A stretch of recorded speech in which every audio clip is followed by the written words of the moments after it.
c'est Hélène. Devenez le boss de votre vie, c'est ce que je vous propose sur ma chaîne Éveil spirituel pour tous, dédiée à l'élévation de vos consciences ainsi qu'à votre éveil spirituel. Vous êtes mes éveillés préférés et le sujet de la vidéo d'aujourd'hui est comment budgétiser et économiser pour un projet, notamment mon projet Liberté 2019 qui consiste à voyager pendant un an. Cette vidéo n'est pas consacrée seulement à ceux qui veulent voyager et économiser pour cela, mais aussi pour ceux qui veulent tout simplement apprendre à budgétiser, ceux qui bien entendu ont des problèmes avec ça. Donc je voudrais vous donner mes astuces et surtout vous dire que avant, quand j'étais plus jeune, j'avais vraiment des gros problèmes, j'étais toujours dans le rouge, donc j'étais vraiment nulle à budgétiser et à économiser, enfin à manager mon argent. Mon papa m'a engueulé tellement de fois par rapport à ça, donc vraiment, c'est quand j'ai déménagé à Londres que j'étais seule et j'ai dû me débrouiller avec peu d'argent que j'ai commencé à apprendre à faire cela. Donc j'espère que je vais pouvoir vous aider. Passons au cœur du sujet. Donc le prochain point, c'est la différence entre budgétiser et économiser, parce qu'on a tendance peut-être à mélanger les deux. Donc budgétiser, c'est faire des recherches, calculer pour savoir combien on va avoir besoin quand on sera sur place.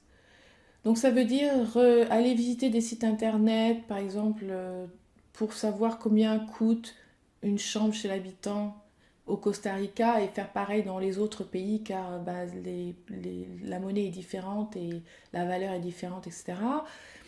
C'est calculer combien de nourriture j'utilise ici et qu'est-ce que je compte manger là-bas. Est-ce que je vais pouvoir préparer mes popotes ou est-ce que je vais devoir acheter de manière locale, par exemple comme quand j'étais en Inde, en fait j'avais pas de cuisine, j'étais dans des chambres d'hôtes et donc du coup je devais acheter, mais je devais acheter dans des restaurants, mais c'était des, comment on appelle ça, des restaurants dans la rue, je sais plus comment on appelle ça, mais donc c'était beaucoup moins cher, c'était local.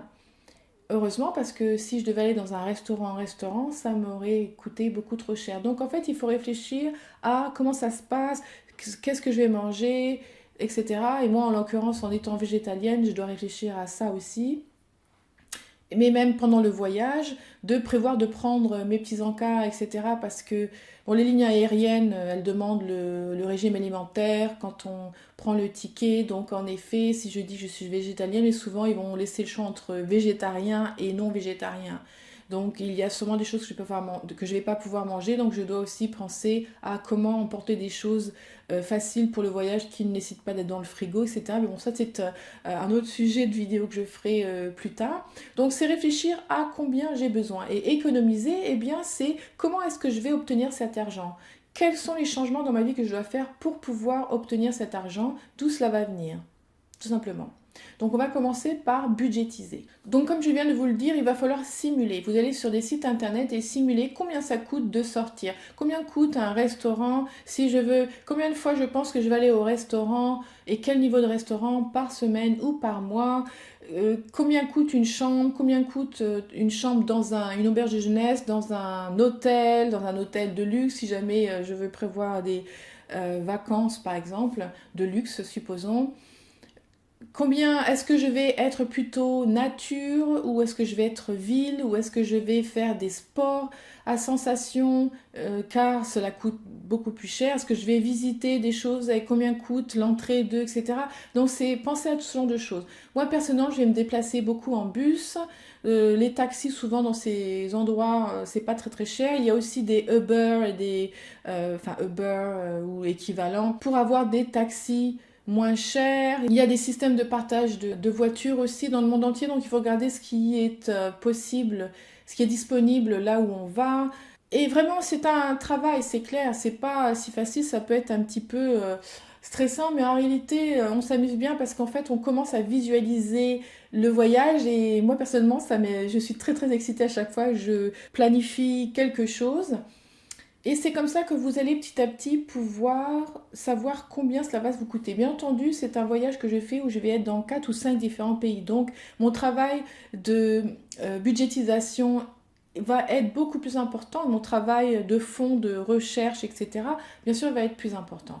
Mais bon, j'ai vraiment envie de partir pendant un an ou près d'un an et cela me donne de la motivation. Donc il y a aussi le voyage par exemple d'un pays à l'autre, puisque par exemple du Costa Rica au Colombie, etc., etc. Il y a la possibilité de prendre l'avion ou aussi il y a la possibilité de prendre un car. Donc ça coûtera moins cher de prendre un car que l'avion, hein, mais il faut quand même vérifier, on ne sait jamais s'il y a des super discounts. Mais aussi ça vous permettra de visiter du pays, de voir, parce que c'est vraiment ça que je veux, c'est voir la beauté de... Enfin moi personnellement quand je vois un beau paysage ça me fait pleurer. Alors dès que je vois quelque chose, j'entends quelque chose de beau, je pleure. Donc je suis sensible à ce point-là, mais j'aime ça. Donc je vais prendre, et j'ai déjà pris l'habitude pour économiser de l'argent de prendre en France des cars pour aller même à Londres, de Narbonne à Londres, je vous dis pas, il y en a pour 24 heures de voyage. L'autre fois j'ai fait un peu plus que 24 heures même, parce que j'avais 6 heures d'attente entre les deux. Donc je suis vraiment blindée, j'ai déjà dormi dans des cars. Et donc, je suis prête à faire ça pour voir du pays. En même temps, je tourne mes vidéos et je vous montre. Donc, c'est très très important. Donc, vous pouvez aussi économiser énormément là-dessus. Et au niveau des avions, c'est pareil. Il faut faire jouer la concurrence. Et il y a la question de si vous prenez votre ticket vachement à l'avance, c'est moins cher.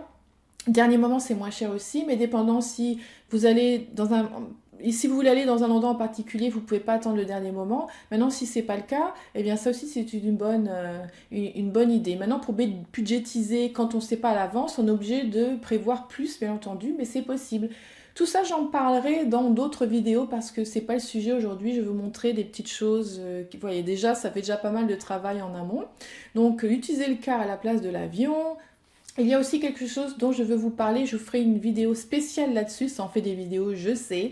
C'est comment avoir des activités, travailler, gagner des petits sous quand on se déplace pour pouvoir payer des choses ou comment échanger des savoir-faire contre un lit et de la nourriture. Oui, c'est possible, certains d'entre vous peut-être le savent déjà. Il y a des sites comme Move, comme Workaway, comme HelpX, etc., etc., où vous avez des fermes ou des communautés ou des familles, etc., qui vivent à la campagne ou en ville ou qu'importe, qui ont besoin d'aide pour quelque chose, que ce soit garder les enfants, leur apprendre votre langue, leur apprendre un savoir-faire, faire leur site internet, etc., etc., s'occuper d'eux tout simplement, peut-être c'est une personne âgée ou qui a, je sais pas, beaucoup d'enfants, donc qui a besoin d'aide.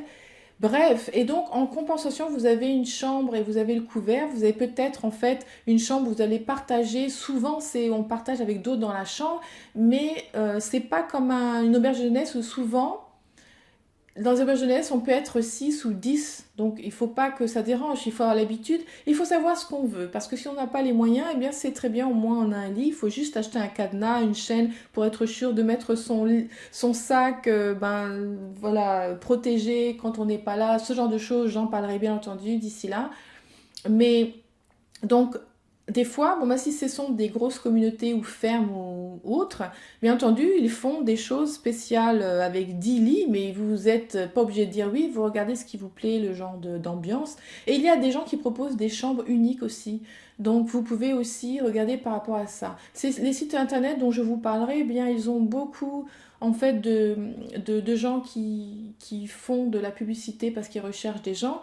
Alors, vous aurez quand même pas mal de choix.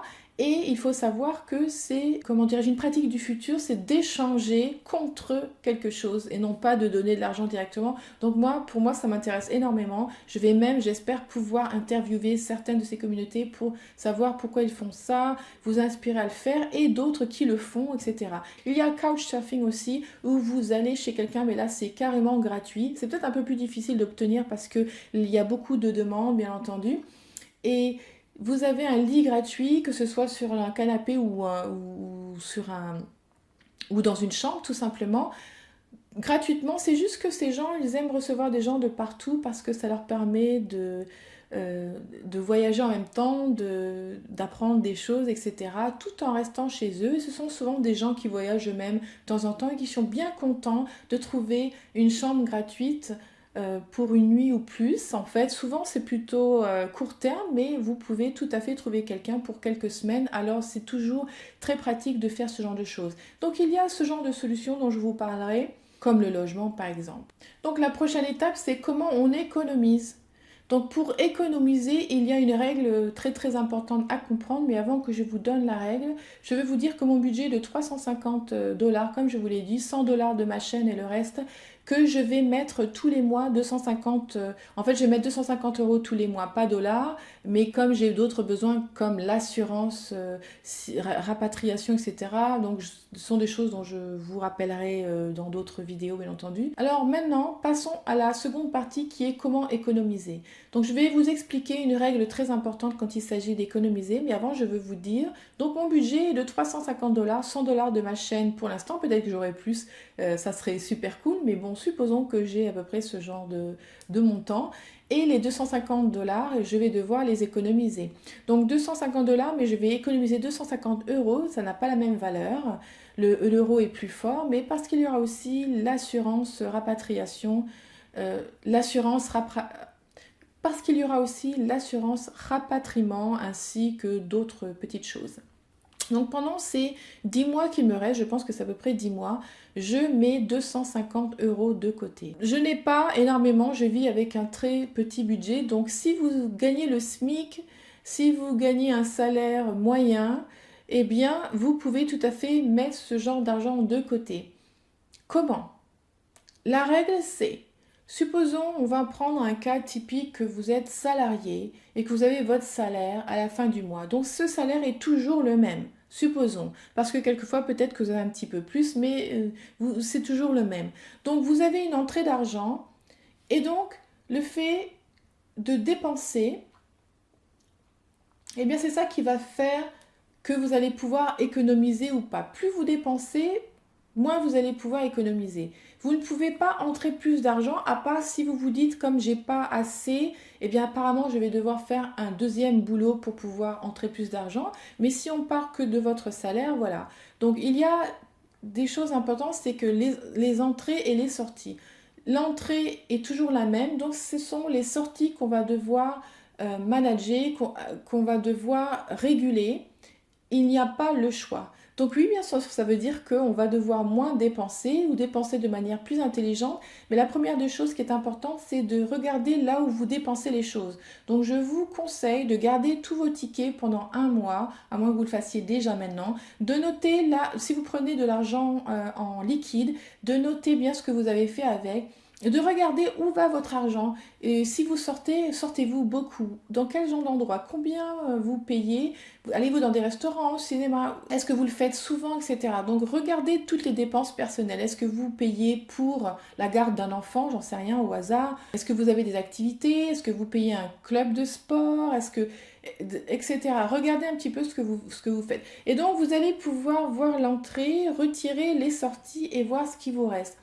Si il vous reste moins de 250 €, ça veut dire que vous allez devoir faire des choix. Car économiser, c'est une question de choix. On ne peut pas dire ah, mais je peux pas car, ou alors quand on dit j'ai pas le temps car.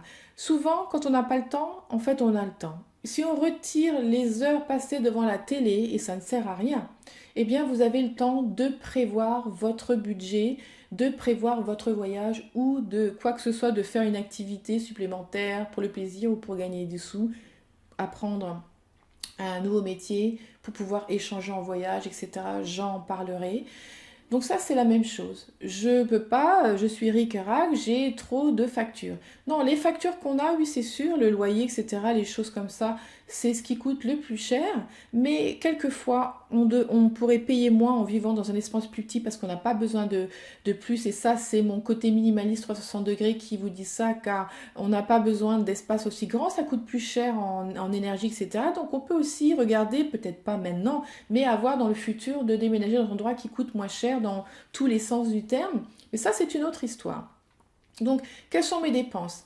La plupart du temps, il y a toujours des dépenses que l'on fait de manière frénétique, qui ne servent à rien, ou peut-être qu'on boit trop, qu'on mange trop, qu'on fait trop ci, qu'on fait trop ça, et on veut bien diminuer tout cela. En tant que minimaliste 60 degrés, eh bien c'est aussi ça, c'est de pouvoir en fait être heureux avec moins de choses et se rendre compte qu'il y a tellement de choses qui nous polluent l'esprit, dont on a peu besoin, que on peut arrêter ou diminuer ce genre de choses. Je vous en parlerai aussi bien entendu.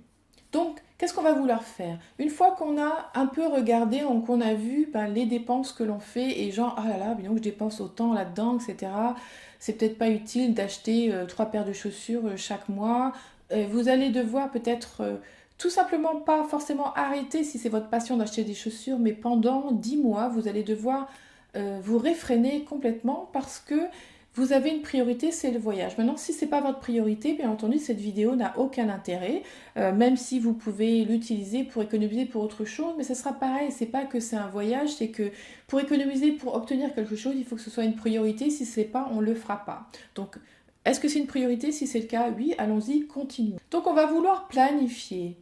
Quelles sont les choses dont je ne peux pas me passer? Ça, c'est vraiment important. Ça peut être différent d'une personne à l'autre. Donc, je ne peux pas me passer de ça. Ou je ne peux pas me passer d'acheter des bons produits, de la bonne nourriture. Donc, mon budget nourriture, je n'ai pas du tout l'intention de faire de changement. Ok, donc ça veut dire que ça, on fait l'impasse sur ça. Donc, on rajoute dans le budget, bon, le budget nourriture, ça sera ça. Qu'est-ce qui reste? Donc, il y a toujours des choses, par exemple, je vais vous dire, c'est pareil que les chaussures, les sorties. Arrêtez de sortir pendant 10 mois ou réduisez vachement. Il y a des choses que vous pouvez faire à la place, je vais vous en parler juste après. Et vous verrez que si vous sortez de manière plus intelligente, vous allez économiser de l'argent et même vous allez avoir encore plus d'amusement que vous aviez avant. Donc comment? En changeant votre mode de vie. Par exemple, en instaurant des journées sans achat, voire des mois sans achat. Si vous achetez votre nourriture pour le mois, par exemple, eh bien, vous allez ne pas dépenser quoi que ce soit pendant le reste du mois. Donc, bien entendu, vous pouvez commencer à faire ça pendant une journée pour ceux qui dépensent tous les jours un petit quelque chose, ou par semaine, ou par mois, ça dépend. Donc ça, c'est un bon exercice qui vous servira toute votre vie. Ensuite, nous avons justement, au niveau des sorties intelligentes, il y a maintenant des sites internet dont je vous parlerai dans d'autres vidéos, qui s'appelle par exemple On va sortir ou Meetup, où vous pouvez en fait sortir, rencontrer des gens, faire des activités que vous aimez, rencontrer des gens qui font les mêmes activités, donc c'est vraiment super pour créer des liens, gratuitement ou pour peu. Moi, en Angleterre, je l'ai fait tellement, pour 5 pounds ou gratuitement, ça dépend si c'était des clubs, pour les femmes entrepreneurs par exemple, ou pour les musiciens, etc. Enfin, bon, des choses comme ça, donc on se rencontre autour d'un verre, mais pas forcément, on peut boire juste un petit café. On se rencontre les uns chez les autres ou la personne qui organise a payé une salle, donc en divisant, ça fait peut-être que 2-3 pounds par personne. Donc vous pouvez vraiment rencontrer des gens et sortir de cette manière. Ensuite, au lieu d'aller au restaurant, que ça coûte tellement, et souvent c'est quand même un petit peu décevant au niveau nourriture, mais on le fait souvent pour la convivialité, c'est vrai. Alors la convivialité, amenez-la chez vous. Invitez vos amis chez vous et cuisinez. Vous pouvez, même si vous avez peur de cuisiner, faire une soirée, allez, on cuisine tous ensemble, on ramène tous, tiens, toi tu ramènes le riz, tu ramènes la sauce tomate, tu ramènes le vin, enfin bref. Et donc, on va tous cuisiner ensemble. Et donc, ça va coûter beaucoup moins cher. Et je dirais même que si vous invitez vos amis à faire une soirée en cuisine tous ensemble, eh bien qu'un peu de chance, vous n'aurez même rien à payer puisque tout le monde va ramener un petit quelque chose, puisque vous êtes celui qui prévoyait la soirée, eh bien vous ne payez pas. Donc ce genre de choses. Il y a tellement de solutions et si vous souhaitez, j'en parlerai, vous donner encore beaucoup plus d'exemples pour pouvoir vous amuser avec peu. Mais il y a aussi un exemple, c'est de se rapprocher de la nature, de faire des marches, ou par exemple le sport, au lieu d'aller à la gym, de payer une gym, eh bien faites de la marche rapide, ou si vous n'aimez pas courir, ou de la course à pied, du jogging à l'extérieur, car vous en profitez pour vous aérer et en même temps, eh bien, cela coûte peu ou pas peut-être de prendre la voiture, peut-être pour aller quelque part si vous êtes en ville et que c'est pas terrible dans votre quartier, supposons. Mais c'est toujours moins que de payer parce que ça coûte très cher les clubs de gym. Au niveau nourriture, vous pouvez aussi manger de manière plus frugale parce que vous devez l'admettre que l'on mange quand même beaucoup trop. On a envie de manger, alors on mange ceci, on mange cela, mais on pourrait faire d'autres choses à la place de manger et on pourrait économiser de l'argent. Vous pouvez aussi cuisiner votre propre nourriture et là vous allez économiser énormément d'argent et être beaucoup plus sain. Donc ça c'est ce que je vous recommande, c'est ce que je fais. Je vis de manière plus frugale, c'est-à-dire que j'ai diminué les choses que je mange et surtout que j'ai retiré tout ce qui est nourriture industrielle. Donc là on fait quand même pas mal d'économies et on est beaucoup plus sain grâce à cela. Donc cuisiner, vous pouvez aussi regarder vos placards et en tant que minimaliste, c'est réduire les choses qui sont dans vos armoires et vos placards. Et cela vous permettra de faire de la place dans votre esprit, mais aussi de voir que vous n'avez pas de besoin. Vous allez voir dans vos placards, vous avez toutes ces paires de chaussures, ces t-shirts, ces robes, etc. Que vous aviez oublié ou que vous gardez au cas où. Et donc, vous n'avez pas besoin de quelque chose de nouveau. Donc, c'est bien de mettre le nez pour voir ce qu'on a. Au niveau nourriture, on a toujours plein de réserves. On prend parce que c'est moins cher, j'ai ceci. Regardez, vous avez plein de choses déjà que vous pouvez utiliser. Vous n'avez pas besoin de, comment dirais-je, investir dans plus de nourriture au cas où. Donc, cuisinez, regardez vos placards, vos armoires, etc. Et voyez comme vous avez de la chance, vous avez beaucoup, beaucoup de choses. Vous pouvez aussi apprendre à faire vous-même votre site internet. C'est une formation que je proposerai d'ailleurs. C'est de faire votre propre WordPress. Parce que quand vous voyagez, vous allez vouloir avoir un blog, un vlog ou peut-être commencer une activité doucement, indépendante pour pouvoir en fait être libre de faire ça plus régulièrement, etc. Et de faire un site internet, de demander à un développeur, enfin je n'ai rien contre les développeurs, ça peut coûter des milliers et si vous avez de la chance des centaines, mais plus près du millier. Ensuite, quand vous voulez rajouter des photos ou faire quoi que ce soit, eh bien vous n'êtes pas libre, vous devez payer quelqu'un pour pouvoir le faire. Et donc pour moi c'est vraiment pas intéressant.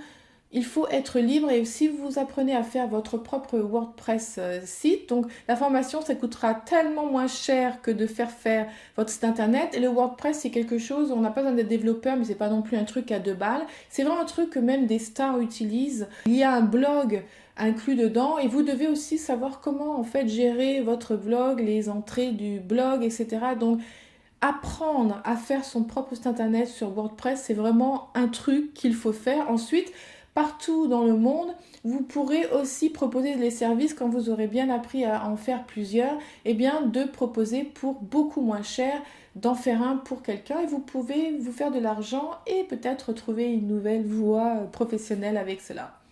Je vous propose de vous éduquer un peu plus à la place de sortir.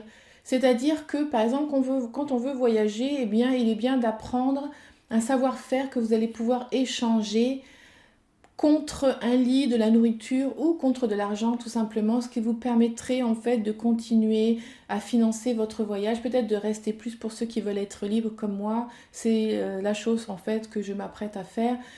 Et vous avez aussi, par exemple, si vous allez en Amérique du Sud, vous avez besoin de parler l'espagnol, sans compter l'anglais, car en France, les langues, c'est pas ça qui est ça. On est reconnu pour cela. Bon, moi, personnellement, j'ai été 10 ans en Angleterre, donc ça va.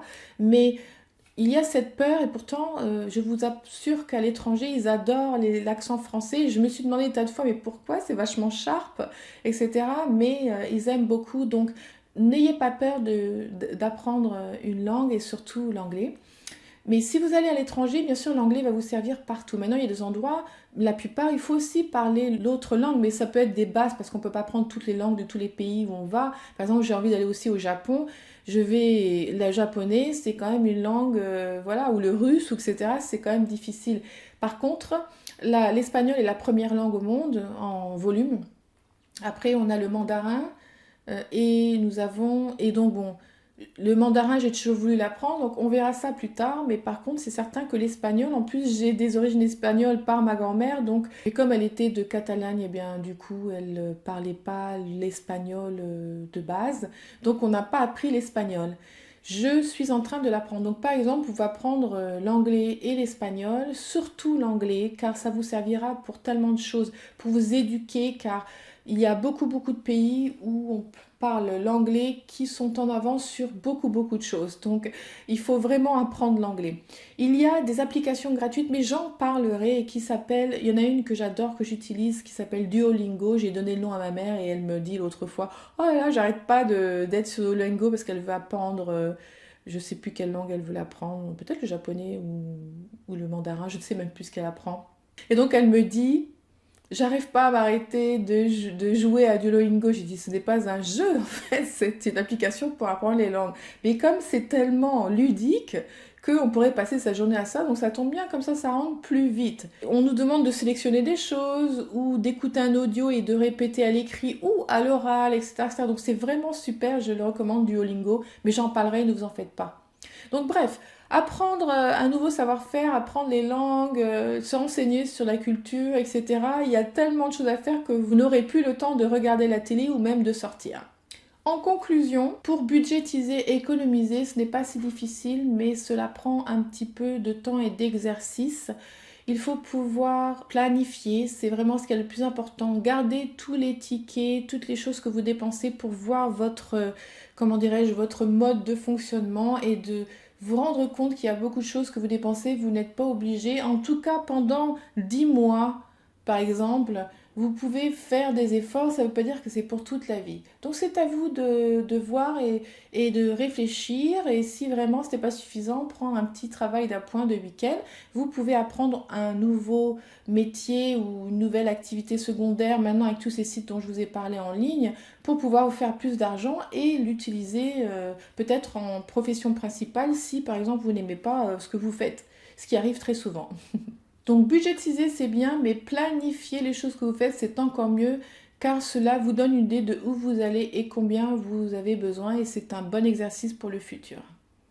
J'espère que vous avez aimé cette vidéo et si c'est le cas, s'il vous plaît, likez-la, partagez-la avec les personnes que vous pensez qui peuvent être intéressées par comment économiser, comment budgétiser.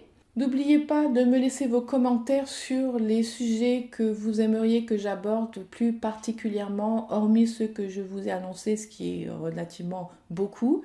Et surtout, abonnez-vous à ma chaîne si ce n'est pas fait, car il y aura beaucoup plus de vidéos dans ce genre pratique pour vous aider dans votre vie de tous les jours. Donc je vous dis à bientôt et en attendant, n'oubliez pas, vous êtes le corps, l'esprit et la conscience. Bisous. Vous avez toujours rêvé de prendre en charge votre vie et d'être libre? Alors abonnez-vous à ma chaîne car je prépare tous les outils nécessaires pour que vous puissiez devenir le boss de votre vie. Je sors une vidéo tous les dimanches.